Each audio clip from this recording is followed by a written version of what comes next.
रंभा नामक अप्सरा समुद्र मंथन के दौरान प्रकट हुई। वह बहुत ही सुंदर वस्त्र व आभूषण पहने हुए थी और उसकी चाल मन को लुभाने वाली थी। वह स्वयं ही देवताओं के पास चली गई। बाद में देवताओं ने रंभा को इंद्र को सौंप दिया, जो उनकी सभा की प्रमुख नृत्यांगना बन गई। 8वें नंबर पर समुद्र मंथन के दौरान देवी लक्ष्मी प्रकट हुई और क्षीर समुद्र से जब देवी लक्ष्मी प्रकट हुई तब वह खिले हुए श्वेत कमल के आसन पर विराजमान थी। उनके श्री अंगों से दिव्य कांति निकल रही थी और उनके हाथ में कमल था। देवी लक्ष्मी को देखकर असुर, देवता, ऋषि आदि सभी चाहते थे कि लक्ष्मी उन्हें मिल जाएं, लेकिन लक्ष्मी जी ने स्वयं ही भगवान विष्णु का वरण कर लिया। समुद्र मंथन के दौरान 9वें नंबर पर वारुणी प्रकट हुई। भगवान विष्णु की अनुमति से इसे दैत्यों ने ले लिया।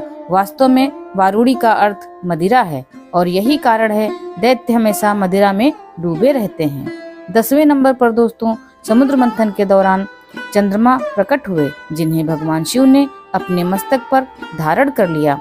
11वें नंबर पर दोस्तों पारिजात वृक्ष समुद्र मंथन के दौरान प्रकट हुआ। इस वृक्ष की विशेषता यह थी कि इसके छूने से थकान मिट जाती थी और यह वृक्ष देवताओं के हिस्से चला गया।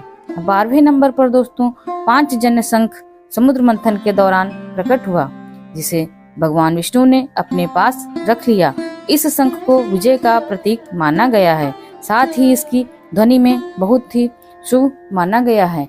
विष्णु पुराण के अनुसार माता लक्ष्मी समुद्र राज की पुत्री हैं तथा शंख उनका सहोदर भाई, इसीलिए यह मान्यता है कि जहाँ शंख है वहीं लक्ष्मी जी का वास होता है और इन्हीं कारणों से हिंदुओं द्वारा पूजा के दौरान शंख बजाया जाता है।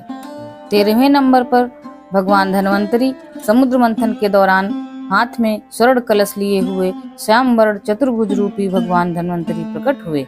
अमृत वितरण के पश्चात देवराज इंद्र भी प्रार्थना पर भगवान धन्वंतरी ने देवों के वैद्य का पद स्वीकार कर लिया और अमरावती उनका निवास स्थान बन गया। बाद में जब पृथ्वी पर मनुष्य रोगों से अत्यंत पीड़ित हो गए तो इंद्र ने धन्वंतरी जी से प्रार्थना की कि वह पृथ्वी पर अवतार लें। इंद्र की प्रार्थना स्वीकार कर वह काशी के राजा दिवोदास के रूप में पृथ्वी पर अवतार लिया। इसके द्वारा रचित धन्वंतर संहिता आयुर्वेद का मूल ग्रंथ है। आयुर्वेद के आदि आचार्य सुश्रुत मुनि के धन्वंतरी जी से ही इस शास्त्र का उपदेश प्राप्त किया था। समुद्र मंथन के दौरान प्रकट होने वाला 14वां और अंतिम रत्न अमृत था। अमृत का शाब्दिक अर्थ अमरता है। भारतीय ग्रंथों में यह अमृत प्रदान करने वाले रसायन के अर्थ में प्रयुक्त होता है। यह शब्द सबसे पहले